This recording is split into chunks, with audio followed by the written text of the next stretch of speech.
اے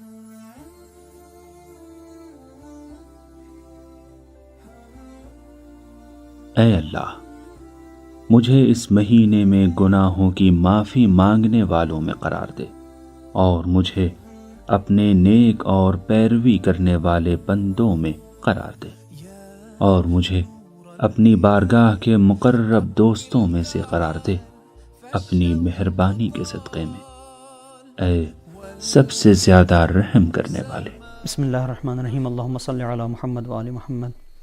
ماہ مبارک کے رمضان کی 5ویں دن کی دعا میں ہم نے اپنے پروردگار سے گزارش کی کہ مالک ہمیں توفیق استغفار دے۔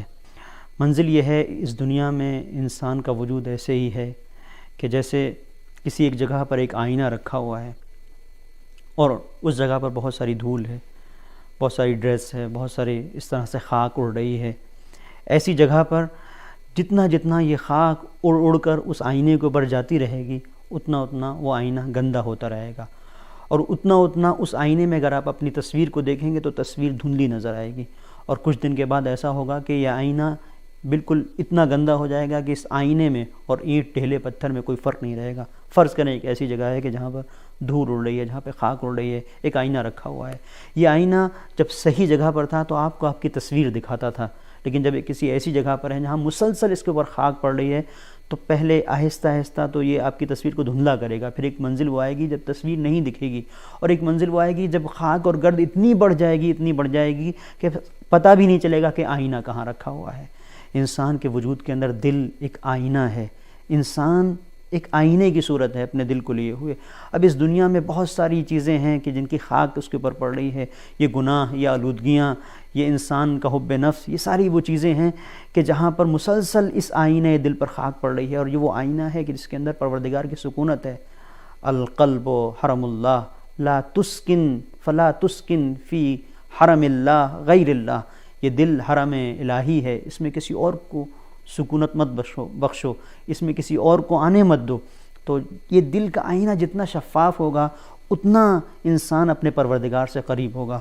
تو اس کے لیے کیا کرے انسان جب اس دنیا میں ہے؟ تو دنیا کی آلودگیاں ہیں، اس کی گندگیاں ہیں، اس کی وہ ساری چیزیں ہیں جس کے اندر شیطان ہے، شیطان انسان کو بہکاتا ہے، شیطان کے ہتھ کنڈے ہیں، یہ ساری وہ چیزیں ہیں جو گرد کی صورت ہمارے آئینے دل پر بیٹھ رہی ہیں۔ اس کے لیے ہمارے ائمہ طاہرین علیہ السلام نے بتایا کہ استغفار کرو۔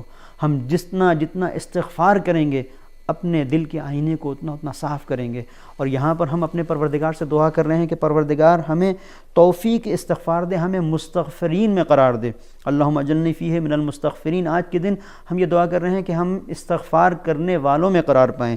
لیکن استغفار یہ نہیں ہے کہ ایک انسان اپنے پروردگار سے زبانی طور پر استغفار کر رہا ہے کہ پروردگار مجھے بخش دے۔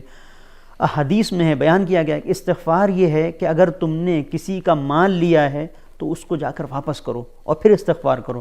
اگر تمہارے پاس کسی کی امانت ہے، تم اسے ہڑپ کر گئے ہو تو اس کو جا کر دو اور اس کے بعد استغفار کرو۔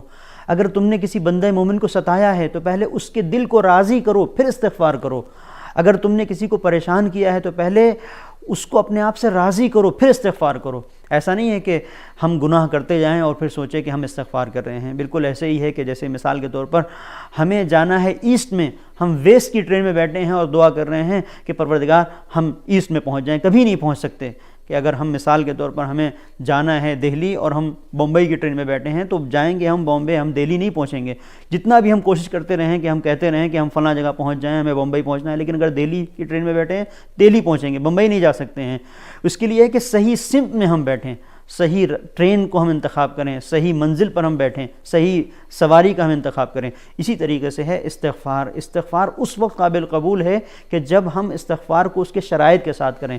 اب شرائط استغفار میں یہ ہے کہ اگر ہم نے کسی سے کسی کا مال لیا ہے تو اسے پلٹائیں، اس کے بعد استغفار کریں۔ کسی کو ستایا ہے اس کو راضی کریں اور استغفار کریں، اور پھر استغفار کا پھر نتیجہ ہے۔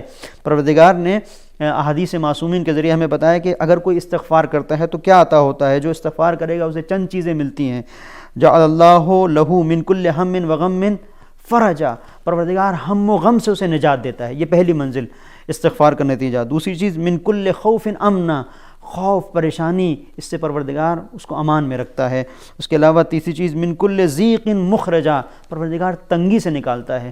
تنگی سے نکلنے کا کیا مطلب؟ کاروبار میں برکت نہیں ہے، بزنس میں لاس ہو رہا ہے، ٹھپ ہو رہا ہے، استغفار کریں، بزنس میں پروردگار خود بخود برکت دے گا، کاروبار میں خود بخود برکت دے گا۔ ایک منزل ہے کہ جہاں پر مکان مالک آ کے بار بار پریشان کر رہا ہے کہ اب گھر خالی کرو، منزل یہ ہے کہ سخت دنیا، ظاہری طور پر دنیا کا ایک مسئلہ ہے، دنیاوی مثال ہے، دنیا کی مشکل ہے، لیکن اس میں بھی کہا گیا ہے کہ استغفار کرو، جتنا جتنا استغفار کرو گے یہ تمام مسائل حل ہونے والے ہیں۔ اور چوتھی چیز، جتنا استغفار کرو گے تو اس استغفار کے سائے میں پروردگار بے حساب رزق دینے والا ہے۔ تو جہاں ہم نے یہ دعا کی کہ پروردگار ہم اس مہینے میں آج کے دن ہمیں پروردگار مستغفرین میں قرار دے، وہیں ہماری دوسری دعا ہمیں متوجہ کرتی ہے، وہ کیا؟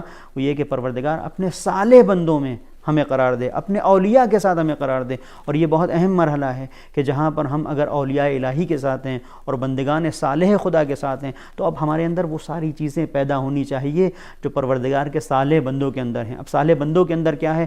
وہ اپنے بارے میں جتنا سوچتے ہیں اس سے زیادہ دوسروں کے بارے میں سوچتے ہیں، جتنا اپنے بارے میں فکر کرتے ہیں اس سے زیادہ دوسروں کے بارے میں فکر مند رہتے ہیں۔ اب اگر ہم یہ دعا کر رہے ہیں استغفار کے ساتھ تو ہمیں متوجہ رہنا چاہیے، اس ماہ مبارک رمضان میں بہت سارے ایسے افراد ہیں جو بے یار و مددگار ہیں، جن کا کوئی مدد کرنے والا نہیں ہے، جو کوئی مشکل میں گرفتار ہیں، جو کسی دنیا کے بڑے پیچیدہ مسئلے میں پھنسے ہوئے ہیں، ہم ان کے کسی بھی طرح سے کوئی مدد کر سکتے ہیں۔ تو مدد کرنے کے لیے ہم آگے بڑھیں تو یہ وہ منزل ہے کہ ہم گویا یہ دعا کرنے کے لائق ہیں کہ پروردگار ہمیں اپنے اولیاء کے ساتھ قرار دے، ہمیں اپنے صالح بندوں کے ساتھ قرار دے۔ اس لیے کہ صالح بندے یہی تھے کہ کسی کو کسی مشکل میں نہیں دیکھ سکتے تھے۔ پیغمبر کی شان یہ تھی، شان پیغمبر یہ تھی کہ مومنین کے درد کو اس سے زیادہ سمجھتے تھے۔ اگر ہم اپنے مومن بھائیوں کے درد، غم اور ان کے رنج اور ان کی مصیبتوں کو سمجھ رہے ہیں، ان کو درک کر رہے ہیں، تو منزل ہے کہ یقیناً ہم یہ دعا کرنے کے لائق بھی ہیں اور پروردگار پھر ہماری دعا بھی سننے والا ہے۔ تو آئیے ہم سب مل کے دعا کریں کہ پروردگار اس مہینے میں اور اس دن کی برکت سے جہاں تو ہمیں مستغفرین میں قرار دے رہا ہے اپنے صالح بندوں میں، اور اس طرح سے ہمیں اولیاء الہی میں قرار دے کہ جو کچھ ان کی زندگی کا طریقہ کار تھا وہی ہمارا طریقہ کار بھی ہو جائے اور ہم اس دنیا سے جائیں تو پرسکون ہو کر جائیں۔ صلی اللہ علیہ محمد وآلہ الطاہرین۔